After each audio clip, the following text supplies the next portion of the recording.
everyone. Welcome to Next in Queue, the podcast about people in and around the contact center and customer experience industries.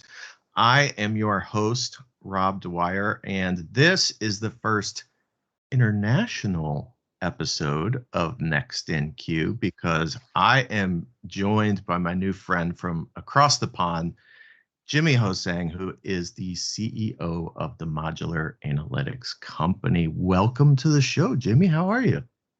I'm great, thank you. Thanks for having me. And yeah, so pleased that I could be the first international guest on your show. I've always thought of myself as an international man of mystery. Definitely are. So I actually came to know of you and your company when I was listening to Martin Teasdale's Get Out of Rap podcast. So just quick shout out to Martin. Martin is also one of the reasons that I decided, hey, I can start this. I talked to him, got some advice, and he was very generous with his time. And when I heard the episode with you, I remember I immediately, it was like a Saturday, and I hopped on my phone, got on LinkedIn, found you, connected with Banksy, and have been having some conversations along the way. So it's really exciting to get to talk to you. And thanks for that. Yeah, it's kind of strange. I've done quite a lot of podcasts now, and I do sometimes like get people who are actually interested in the things that I say, and you were one of those rare unicorn people. And it was really nice as well because it was on a Saturday, and it was like, oh, this guy's listening to like my stupid voice on a Saturday when everybody else should be relaxing. So yeah, I knew you were cut from a different cloth right then. Yeah, I'm not sure if that's a compliment or not, but yes. I'm not sure either. So let's talk about just kind of how you got to where you are today, because one of the things that I always find most interesting with my guests is just kind of their story, their journey, and how they got to where they are today. And yours is incredibly interesting. So let's talk about that. Yeah, well, it depends how far back you want to go. So I've been working in data science and analytics for around 12, 13 years now. However, if you go way back to when I was like a kid, I came from a performing arts background, so drama, dancing, script writing, stand-up comedy, things like that, all of that type of stuff. I'm not saying that I was particularly good at it, but that's what I kind of threw myself into. I think when I was a child, I could be a little bit insular. And so I had like a pushy mother, and my mother got me to do all of these stuff to be a little bit more outgoing. So I think in my quiet time, I like, coding and making Lego, but externally I come across as a bit of an extrovert. And I think that's probably from my mother and my family kind of pushing it. So I started off doing performing arts, and not sure what it's like in America, but you have to make decisions very, very early on, like in your life. So this is like 14 years old, what you're going to do. And I'm an inherently lazy person. I think it's Anthony Bourdain. I could say this quite all the time, but Anthony Bourdain said that I'm an inherently lazy person, and my whole life is a series of stratagems designed to like conquer that lazy person and try and outwit him. That's kind of what I do, and I'll come to that in a little bit later on. So I'm an inherently lazy person. I went to the easy stuff, which was performing arts, and then did that for 8 years, and then realized that I wasn't particularly great at performing arts, and I needed to do something completely different. And at the time, I'd been working at bars and restaurants, and I'd been trying to get gigs and stuff like that, and not being particularly successful.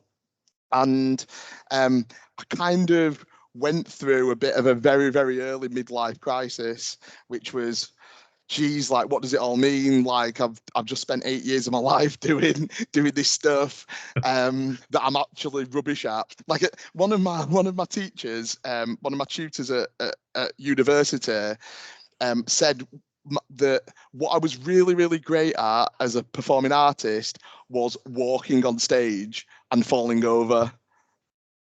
which I'm like, to be honest, I was fantastic at both of those things, but I don't think I'm going to make a career out of it. Like ever since the talkies came out, I'm like, you can't really make a living from that type of thing. So I had a bit of an existential crisis. Like, what does it all mean? And then I taught myself how to code. My daughter was then kind of coming up through my mid-20s. My daughter was on her way, and I was like, how do I really support my family?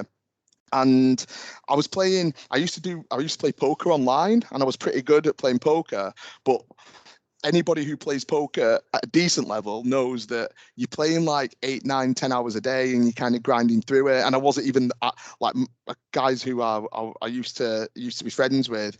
They used to be really good, and they used to really devote it. And I couldn't be bothered with that because, again, I'm really, really lazy. So I thought, what can I do? And needed to support my family. And so I taught myself how to code. I taught myself how to code. I'd always been good at maths and stats at school, and I think I've got a bit of a mind for analysis. And then taught myself how to code, and then it was the hard part, because the hardest part was then getting somebody to give me a job. Like, it was just ridiculous. So I initially got myself a job as an operational analyst for Vodafone, and I was doing ops analysis and things like that for them. But then it was like, it wasn't a proper analytics job. Like, it was sort of Excel and service management and project management and stuff like that. Taught myself how to code, and then it was like, I need to find somebody that'll give me an opportunity to do this properly. And after about 50 interviews and assessment centers and things like that, finally, like, I got my first role working in credit risk, and I got my first job as a proper analyst working in credit risk during the financial crisis. so so Great yeah. timing.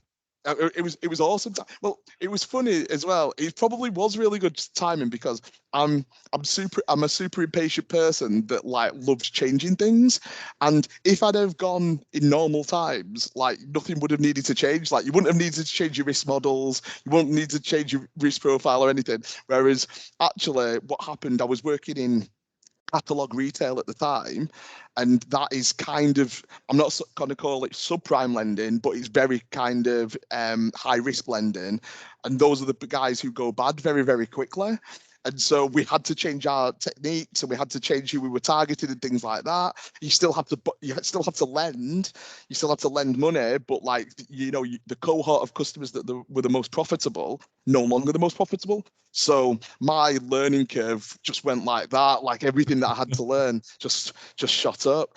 And then from there, yeah, I just a bit of itchy feet all the time. So I worked in credit risk, I worked in marketing, I worked in pricing, I worked in customer behavior modeling, and then I accidentally got a job working in capacity planning for a contact center, probably about 7 years ago, and that's when like my love of contact centers like came in, because I felt like every other analytical discipline was very constrained. So marketing, you selected, you built a propensity model, and you selected your top 2 deciles, your best people, and then you sent them DMs. Or pricing, you could remove a segment or add a segment or build an elasticity like algorithm, but it was very constrained. Stick to your road. Credit risk, exactly the same. Whereas contact centers, it just blew my mind. There was marketing. So if marketing do a campaign and don't tell you about it, like, abandonment rates go up. If pricing changes, everybody complains. Like, if you've got absence, sickness, holidays, like how that impacts things. You've got your capacity plans, your resource plans. You've got upselling and cross-selling in the contact center. You've got voice versus web chat, which was just coming up at the time, and I made a little bit of a bad reputation for myself about slagging off web chat because at the time, like, web chat's going to save us loads of money, and it never really saved anybody any money. So I did a lot of stuff like that, and that's how I like fell in love with contact centers, was just being thrown into it, and I've been working in contact centers ever since. Yeah, that's fascinating. Yeah, there's so many different variables in the contact center world that just make everything incredibly dynamic, day to day and even hour to hour. I think sometimes that's and it's interesting. Yeah, it's all of the different data points, and then it's all of the different behaviors from the different people who are in there. So like you've got your ops managers and what behaviorally, like what your ops managers want to get out of a day. It's different to what your real-time guys want to get out of a day. It's right. different to what your actual agents want to get out of a day, which is Yeah. just get through it without getting hit by a stick. And it's all these different competing kind of behaviors and wants and needs and stuff I find fascinating as well. So there's a huge data analytic geeky element to it, but there's also a psychology kind of psychological, like behavioral science element that I absolutely love. Nice. So I know you mentioned that you were really good at math or felt a calling there, but what led you to decide to go into coding? Because I mean, from acting and bars and restaurants to coding, like that seems like a quantum Mm. leap. Money. So I'd love to say like it was something different, but I think it was in my hierarchy of needs at the time. Like I I needed to support I needed to support my family, and I needed Yeah. money. And at the time we're talking kind of the mid noughties. I had to have a look at like what feasibly from where I was, what I could actually do. And I'll be perfectly honest. So I taught myself how to code some um, some R. R was just around at the time, just coming through, and SQL. So that's kind of what I specialised in to begin with. And SQL's always like one of the fundamentals. And then that got me the operational analyst job, because then I could query access databases and I could do some different stuff in Excel. I think then um, I, I'll be on like this is going to sound like really basic and really kind of what would I call it, greedy. I looked at what was the top programming language which drove the most amount of money, and Sure. then I got myself a job like learning that. So at the time, sort of in the mid noughties, the programming language that drove the most amount of money. In fact, it probably doesn't now, but up to a few years ago, it was still the one, which was SAS. So statistical analytical software, used a lot in credit risk, used a lot in pricing. That was the top programming language, and so I was like, I know the fundamentals of SQL now, and I know a little bit of R, but where can I get a SAS job from? And I coded SAS for 6 or 7 years, and it did me well. But yeah, the fundamental, what made you code was, do I have enough time to learn it? And another thing as well, I'm just going to say this. So I was one of those kids where I'd get a toy and then like lose interest in it real like straight away. And then and my family used to be like, well, I'm not buying you this because you're just going to get bored of it. And then when I was 16, I asked for a guitar, and like my mum was like, I'm not getting you that because you'll just lose interest. So I said, honestly, I'm not going to lose interest. So I got my first guitar and I stuck with it. And I stuck with it to a point where I'm a pretty rubbish guitar player, but I can get it out at parties and play Wonderwall, which is really what you want. But I stuck with it. And so when I had this bit of crisis of confidence and like, what does it all mean? I kind of went, right, I understand that the game. Maybe this is where I was fortunate. I understood that the game was about time, and it was about diligence. So if I give myself enough time and I stick to the task over and over, which is what I did with the guitar, I knew that I'd I'd get to a competency level over time. So I was like, right, as long as I take out all of the extraneous stuff from my life and just focus singularly for once on just one thing, like where could it get me to? That's kind of what I did. And so I went, right, I'm just going to, even though I'm going to be really, really poor at it, I'm just going to focus on coding. Then when I got my first jobs, it was like, right, I'm gonna work late. I'll work late and I'll start early. I used to start at like 5 o'clock in the morning, and I used to finish at like 6 o'clock at night because it gave me like extra hours to just code and be rubbish. Um, and and then I'd take my laptop home and I'd code at home and stuff. And it just like what I'd really did. Sounds a bit sad, and the guys who I work with right now will attest to this. But I kind of made my job my hobby, and all my friends like hate me because all I talk about is charts and graphs and analytics, which is terrible as well because all they talk about is like building or joinery and all this type of stuff on the house they're working on and stuff. So it's all the same, but yeah, they go mad. And then I've made my job my hobby to the point where I love it. Like I genuinely love like coming to work. I love analytics. I love it. Like I love process improvement. I love improving people. I love contact centers and stuff. But I think I'd trained myself to do that. That's fantastic. And speaking of family and supporting family, I think you got a special day in the family today. Is that right? I do have a special day. Yeah, so it's my daughter's first birthday. So I've got I've got I've got like a load of people messaging me at the moment going, is it really 12 months since she was born? Because it's just absolutely flown by. I have been reminding each of them that does mean that it's an extra 12 months that we've been on this earth as well, and some of us are aging better than others. So over the last 12 months, I think I've kind of gone off a cliff. I'm like a banana. Like I was ripe 12 months ago, but now I'm just like brown and mold and just I'm getting worse throughout the day. But yeah, so yeah, and I think I posted the picture on LinkedIn, but no, she's just an absolute delight. Like she's such like a happy little baby. And yeah, she's got like pure joy. And she's super annoying like me as well. So she talked all the time, and most of the stuff that she talks is nonsense. So I can definitely tell she's my child. Yeah, well, maybe she's got an acting career coming for her. maybe, or pretending to know about analytics.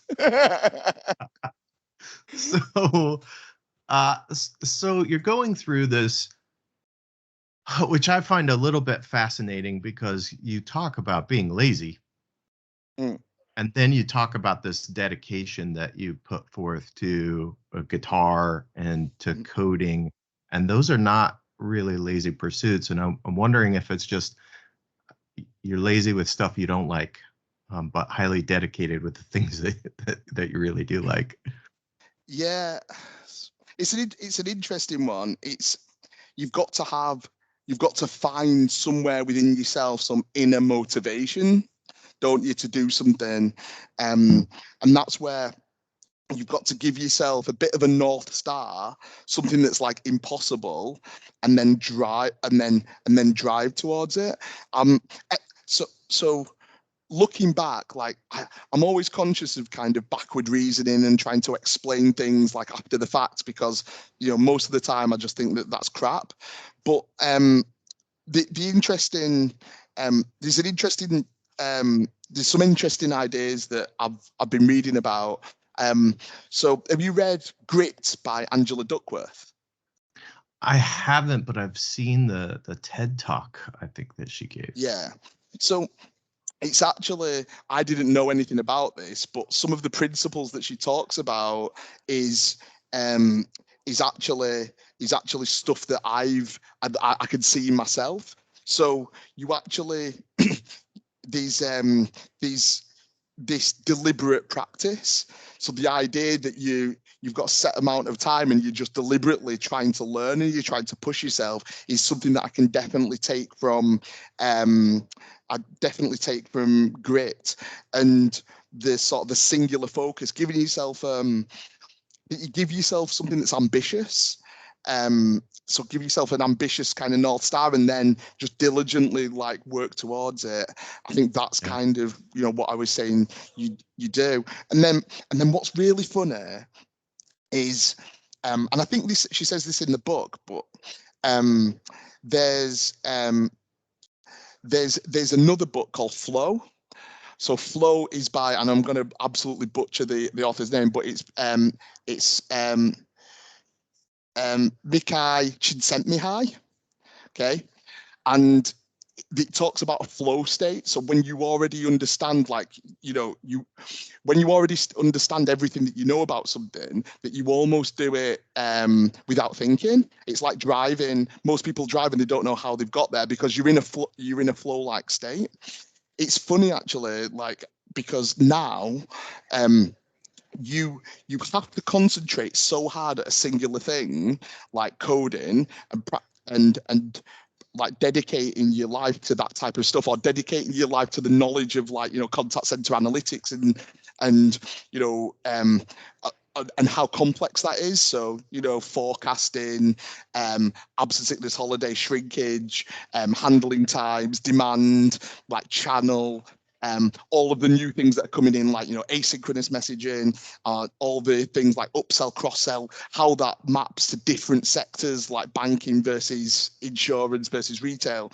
But now I was speaking to very senior behavioral scientist, and he kind of said, and I'm a very confident man, but I'm not prone to like blowing my own trumpet, but the very senior behavioral scientist, a guy called Jez Groom, who we do work with, who works for Cowrie, he kind of goes, but now, Jimmy, like, I watch it and it's like a flow state where I don't really think about the stuff that I'm saying.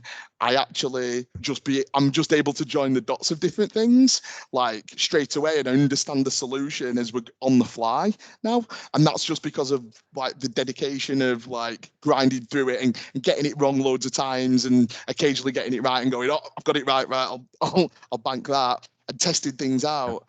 I'm now kind of, what I say to all of the guys is, you'll just try and fail and fail and fail and fail. And then all of a sudden you'll wake up after 10 years and you'll know what you're on about.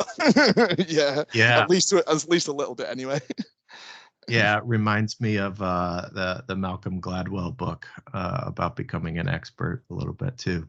Yeah, so and it's that thing around the 10,000. I think that's where I think at the start of this, it was I saw the Malcolm Gladwell, and it was the 10,000 hours, and it was like, but that's overfacing. It's overfacing when you go 10,000 hours. It's like, how can I possibly do 10,000 hours? But you've got to break it down into chunks, and you've got to go 2 hours a day. You know, 2 hours a day every day for, you know, 10 years or whatever. You've got to break it down into manageable chunks for yourself. Those types of thing. Yeah.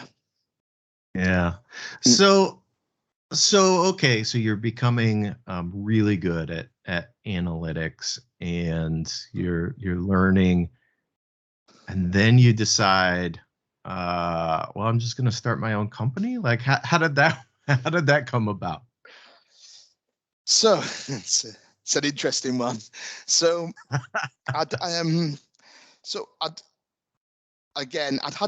had some ideas before, and I'd had companies before, and they'd never really gone particularly well.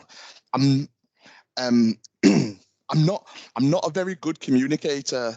I know that sounds like a bit strange, because some people will go, you're a really good communicator. I think I'm a good performer, but I'm not really, you know, I'm not great at articulating and sorting out all of my thoughts and then getting everybody to go, look, regimentedly, look, this is what we're doing and stuff. Something that I've had to work on over time.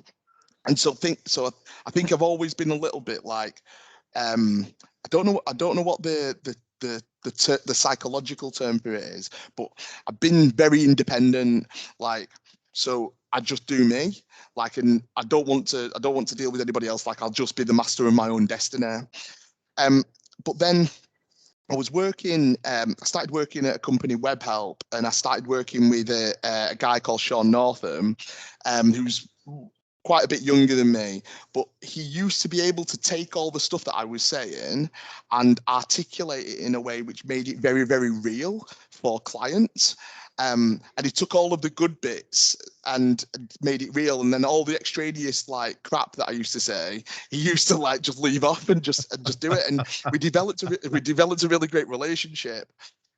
So when he left WebHelp to start off as a consultant, he kind of said, look, like we should do something. We should start our own business. So that was what was happening probably around the middle of 2017.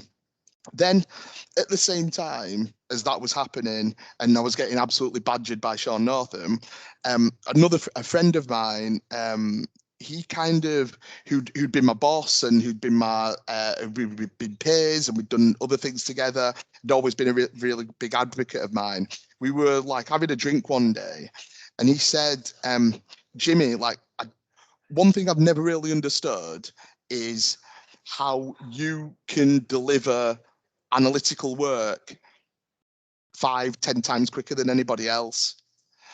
And he goes, like, I've worked with like loads of analysts, consultancies, like from big consultancies like, you know, Deloitte, PwC, and smaller consultancies and independents, and I've had my own analytics teams and MI teams and stuff. But he's like, how come you're just miles quicker? I tell you to do something, you figure it out, and then you deliver it quicker.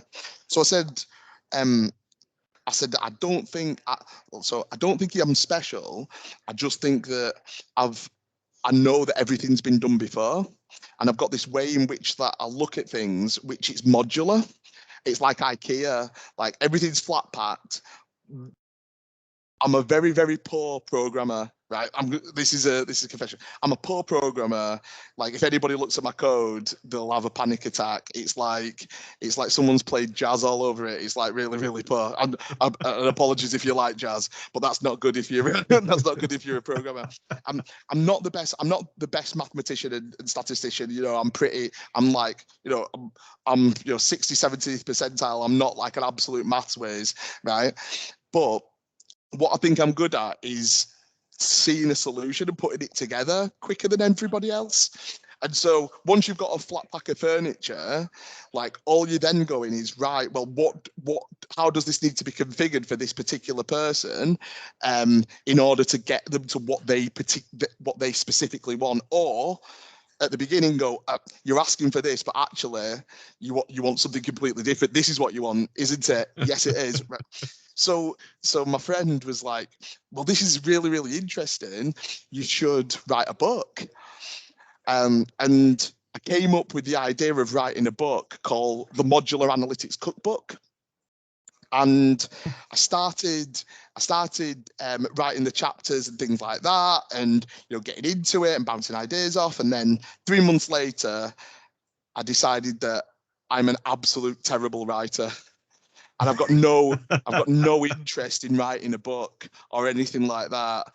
It just completely bored me. At the same time, Sean was like, let's do something. And I said to Sean, actually, I've got a real idea now.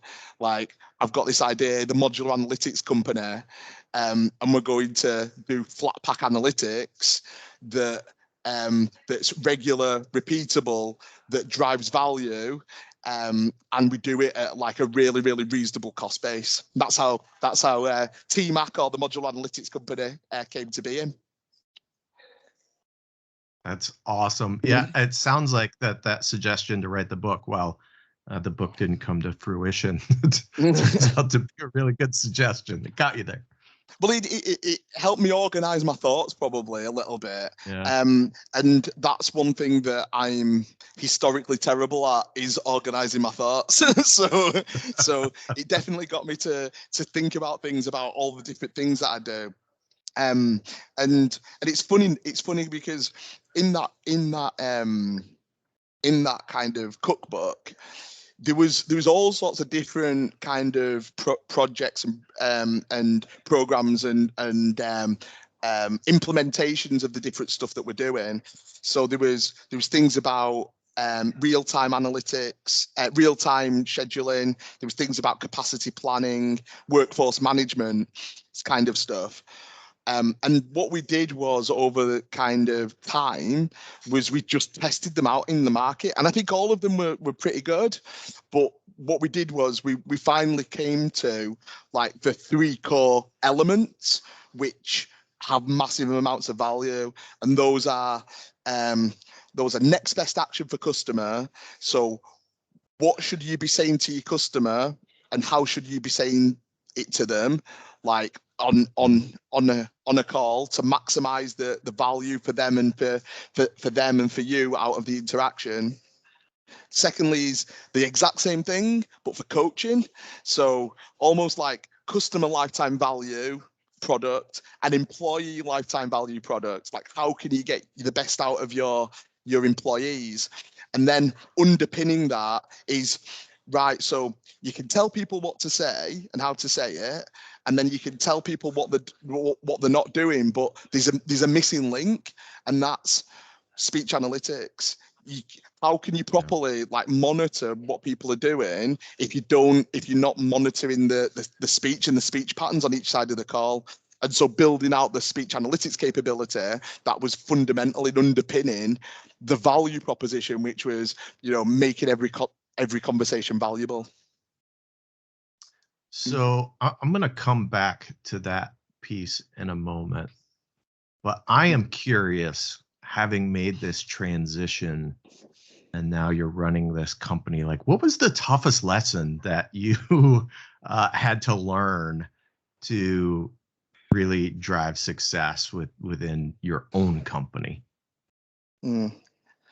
So like, I think first of all, I take umbrage with the question, because I don't think we're and that's I don't think we're a success.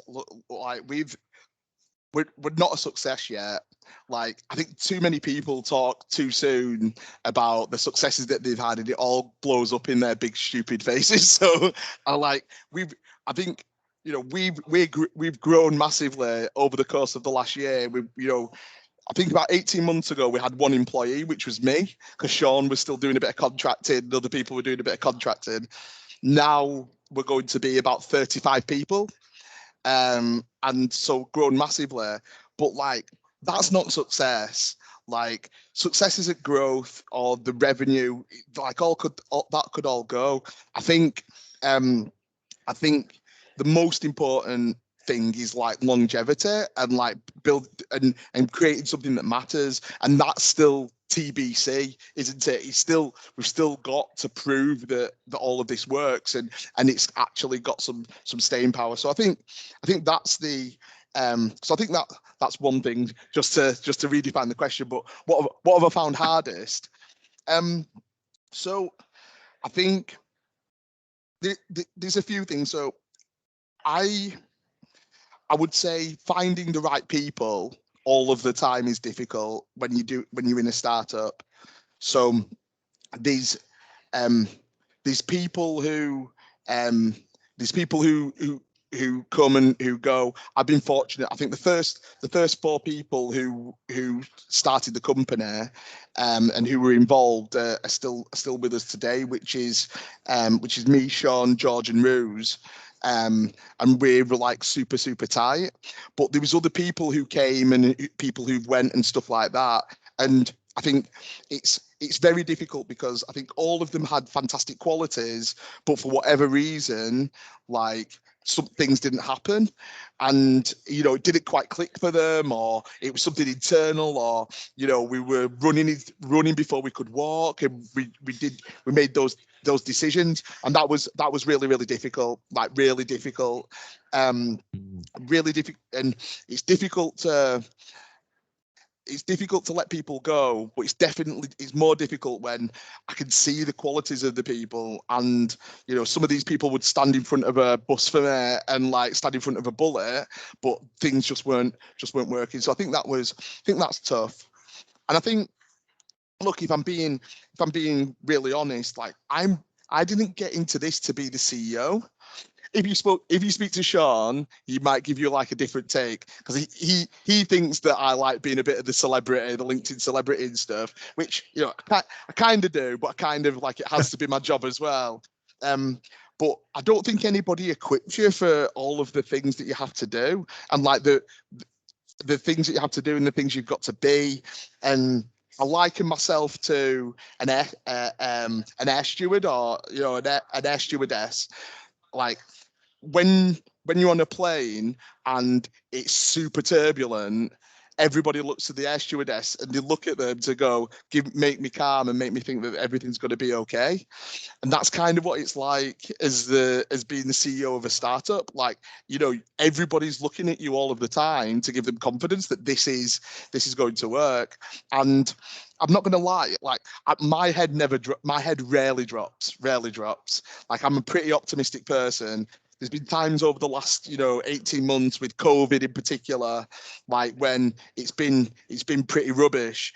And I remember one time the person who's like kind of been the most important person in my life over that time, which isn't my CFO, but is my wife Lauren.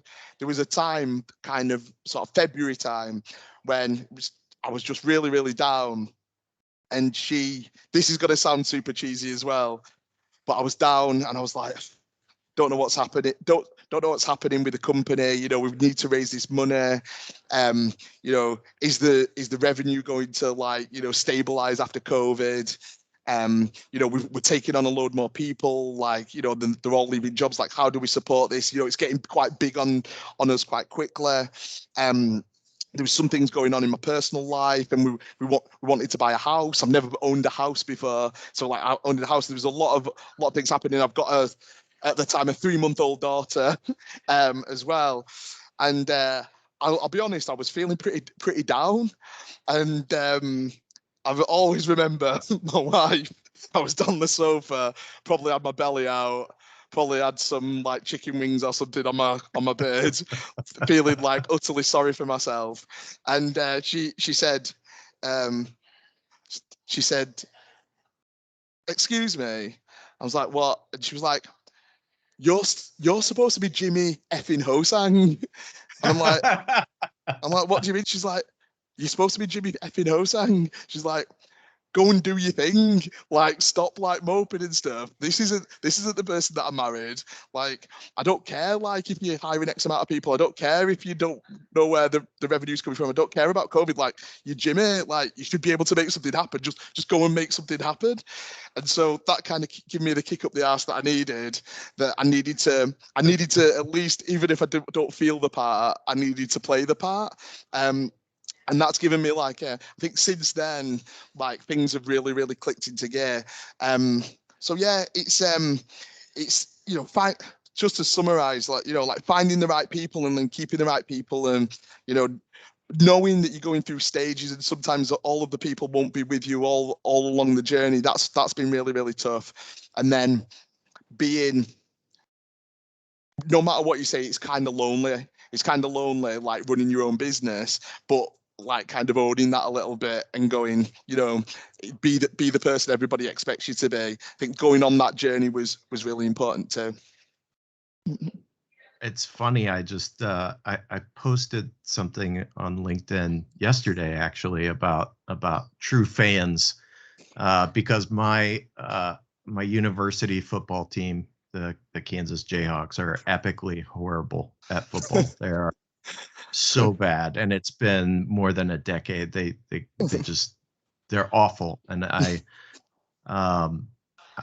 posted about the people that still support them, right? Even though they lose almost every single weekend, people go and they drive to the stadium and they watch the game, and they sit through 3 hours of just going, "Oh man, this is bad," right? But they see the potential, and they're the people that are willing to sit through the bad times and Yeah.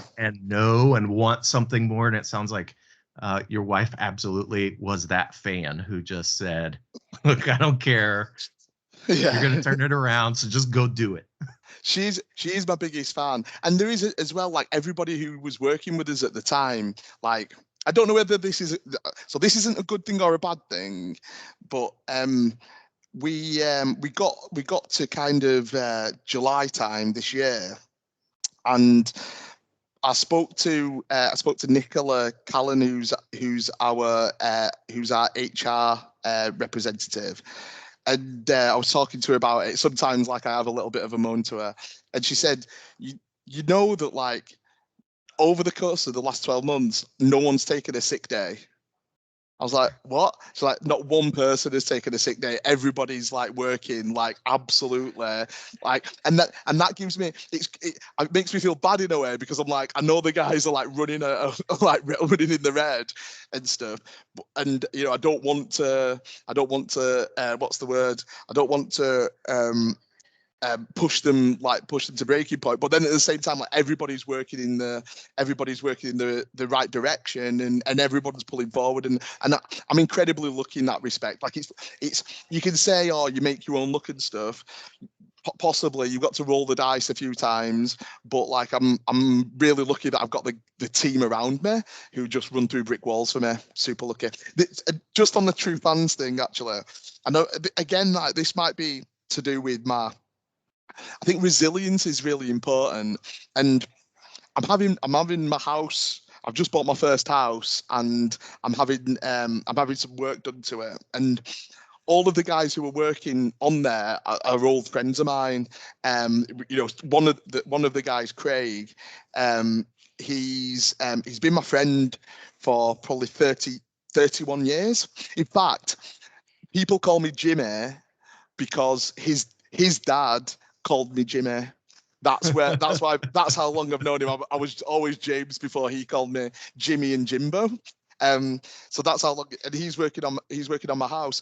And we've talked about the true fans, and I don't know whether or not this is like actually important. It's only just made me think, and the connection between them is, so we set up a football team when we were 8 years old, and it was Craig's dad, Eric, who christened me Jimbo, who set it up, and me and Craig used to play for them, and quite a lot of our friends, and even some of the guys who are working on the house with me now, played for that team. And for being 8 years old until we were 15, we never won a match. We lost every single match. And we used to turn up every single day. And I wasn't even that good. So sometimes, like, I'd be like a reserve, and I'd be in the rain, just watching us get absolutely like pelted, like 8-0, 9-0, and stuff like that. Every single, and then one season, like, it just happened, and we started to be relatively good. And then we started to, we won a trophy one year, and it all started to cascade from there. But we had 7 years of like spirit crushing losses. I remember, and I don't know whether or not that was like really good for me, like good for all of us, because all of us have done relatively well for ourselves, like got our own businesses and living really, really good lives. And I just wonder whether or not that humbling effect of getting like absolutely smashed into the ground every week has had a transformational effect on our adult life. Yeah, well, certainly when you see that, hey, we're still progressing, and we can be successful. It's just going to take more work. I think that's probably a great lesson that you didn't enjoy learning at that age. It was absolutely horrible. It was horrible watching like Craig's dad Eric going through it. Like, I started a football team, and look at how terrible they are. Yeah, Bad news bears. Yeah, exactly. So one of the things that I'm going to switch gears a little bit, because it's one of the things that really drew me to you, that I was just like, oh, I love this guy. When I was listening to you talk with Martin, was I hear in the industry digital channels, deflection, all of these ways to essentially reduce cost, right? So we don't have to actually talk to anyone. But I'm a firm believer that the voice channel is still kind of the king, and I know that you feel that way. But can you talk about that a little bit? Can I swear on this podcast? Do you beep it out later? Sure. I'll mark this one as adult content. I've been trying my best not to swear. It's bullshit. It's like it's what's the right terminology? It's like a swathe of kind of bullshit that's kind of taken over, like over years and years, and I've always been like really, really skeptical of it. So what happened was, like, I'm an analyst, I'm a coder, I'm a programmer. Like, I should like digital. I do like digital. Like, I've done digital marketing and things like that before. But what's happened is it's become like it's become something else. It's become like people only think in a digital way. Like, there's people who only think in a digital way, just kind of over here, and they just forget that there's like human to human interaction going on. And like a really, really great case in point, like I commented on a post on LinkedIn, and it was about digital marketing, and they were talking about like digital interstitial marketing, banners and things like that, and email comms for new business and things coming in. And they were talking about like how they make the most of that. And I kind of commented, you do realize that like some of these brands that people are working with are getting 5, 6, 7 million calls a year, like maybe even more calls a year. Like, I was like, that's not digital. Like, why are you not doing your recommendation engine for your upsell and cross sell to those people? I was like, cost to serve, 0, because if they're calling you, you're not having to go out to get them. They're coming to you because they need your help, and then you can help them, and then you can upsell to them. But it's like there's a huge blind spot. It's like people don't really understand what you're talking about, and so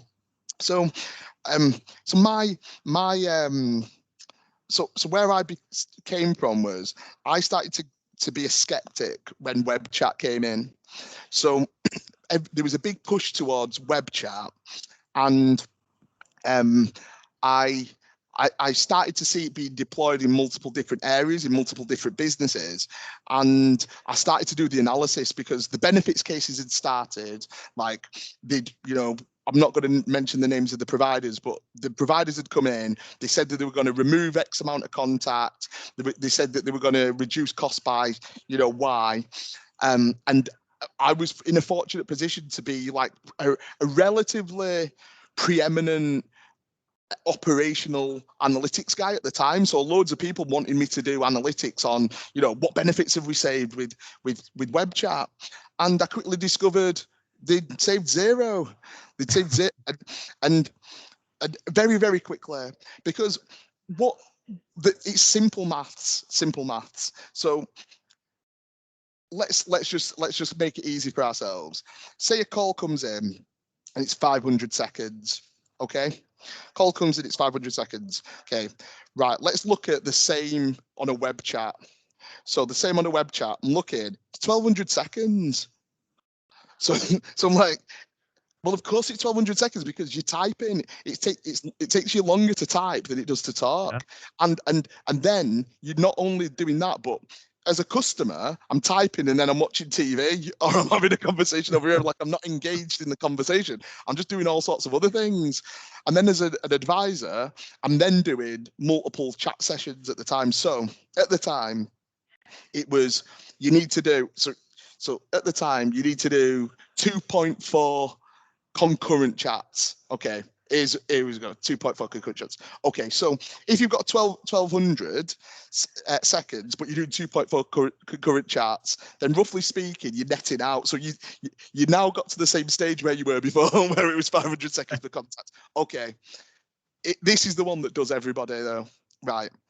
But during the day, you've got peaks and troughs of demand coming into your digital channel, to your website.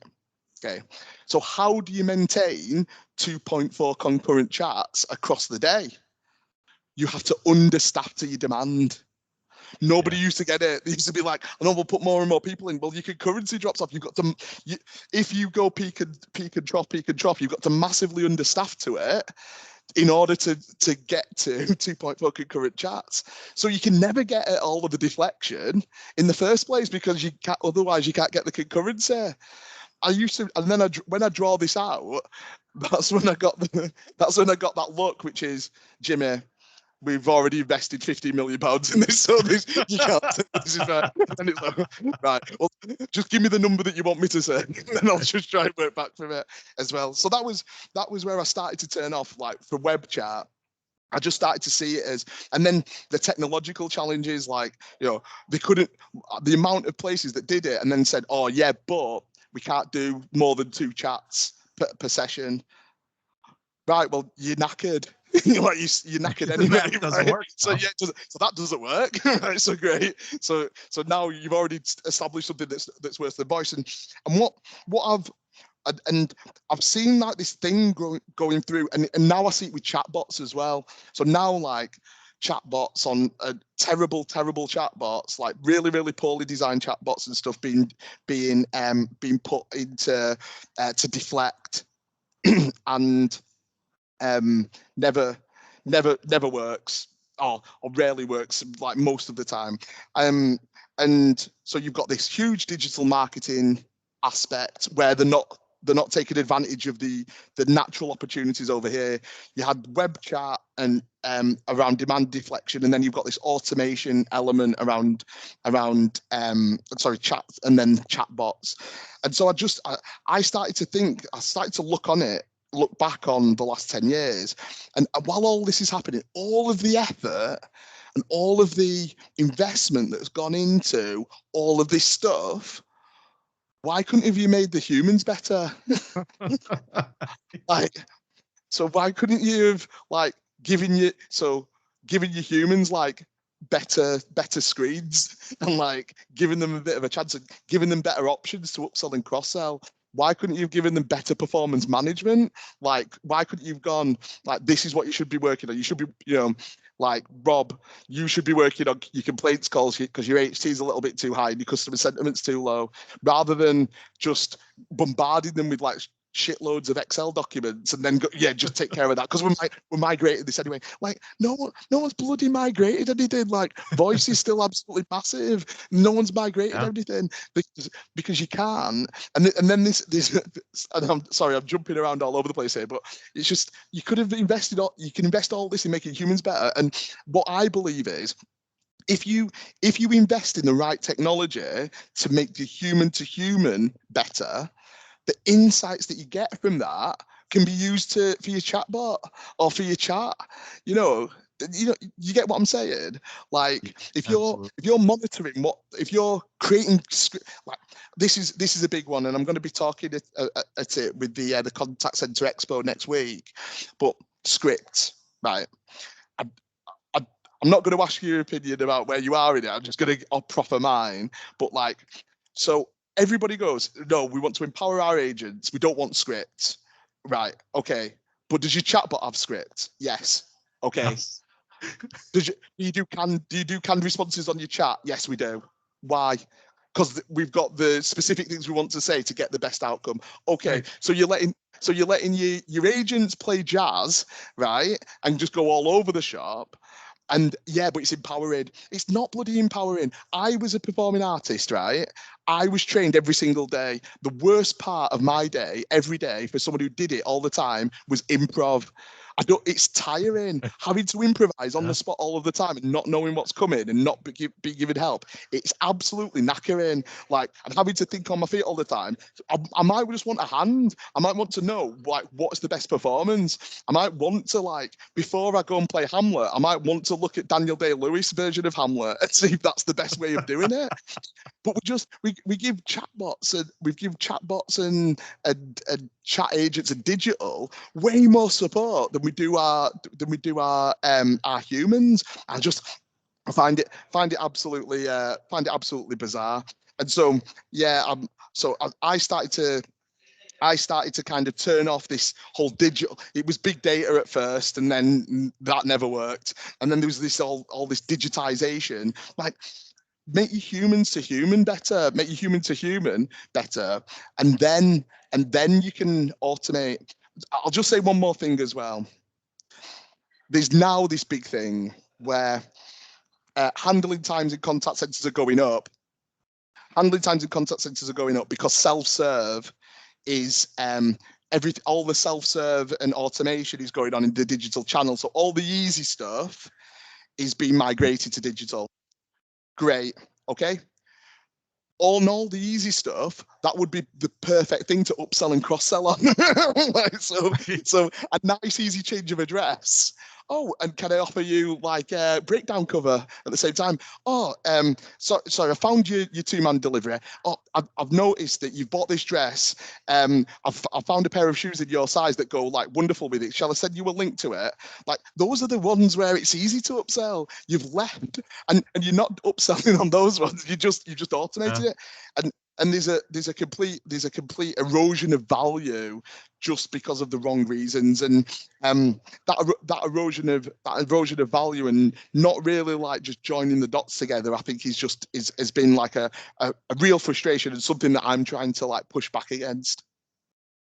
Yeah, no, I absolutely agree with that. And I just think, I think back to when my very first experience in the call center, which was way before I actually did it as a career, but I did outbound credit card sales for like just a couple of weeks. And this was, it was like a, flip kind of script, right? And I had never sold anything. I was a college kid. I'd never sold anything in my life. And you go through the script, and then, based on what they say, they've got an objection. And so then they flip to this page and it tells you what to say. And, like at the end of 2 weeks, like I was actually really good at it. Like I didn't like the job, but I was really good at it because it gave me the right words. Like I was not a salesperson. I didn't know how to sell. And that script just gave me the right words. And I got better and better at understanding the concepts so that I could, personalize it and deliver it in my own way. But if I didn't have that script, I would have been absolute rubbish and probably would have fired me after 4 or 5 days. But that's the thing, and it's like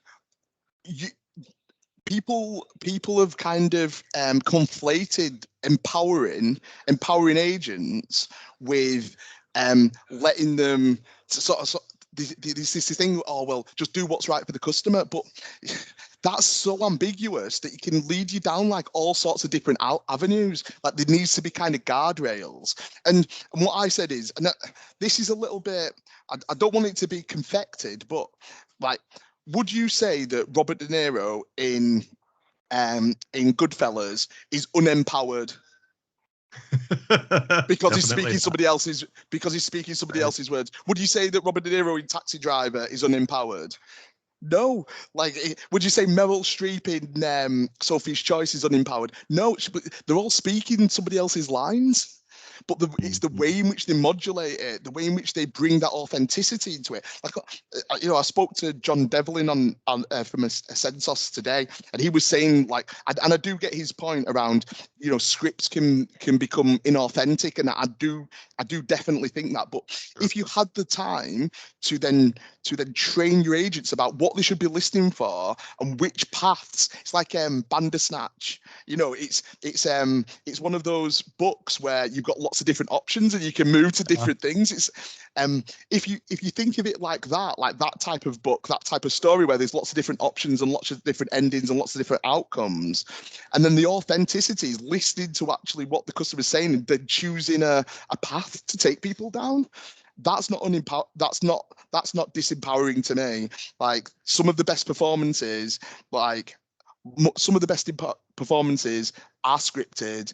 Like Elvis Presley never wrote a song in his life, and he performed those songs every single night, and everybody loved them over and over and over again until he was absolutely spot on.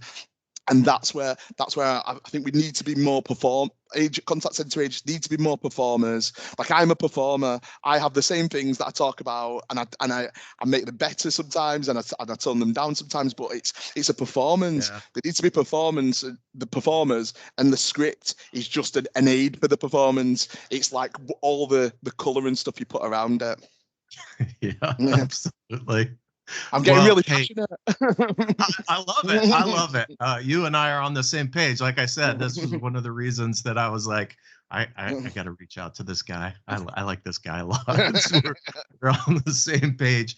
But hey, I know your time is valuable. We're running right up against it. I got to tell you, thank you so much for joining me here on Next in Q, Jimmy. It's been fantastic, and I'll make sure and mark this one explicit language, which will probably mean that 3 times as many people are going to listen to it. How it works for the music industry. Yeah. No, thanks so much for having me. I need a man. parental advisory sticker that I can just put on the podcast art and see what happens. I think we've got one for me being on podcast anyway. So just a copy and paste. But thanks so much for having me. I've really enjoyed it. Thank you. Oh, my pleasure. Thanks, Jimmy.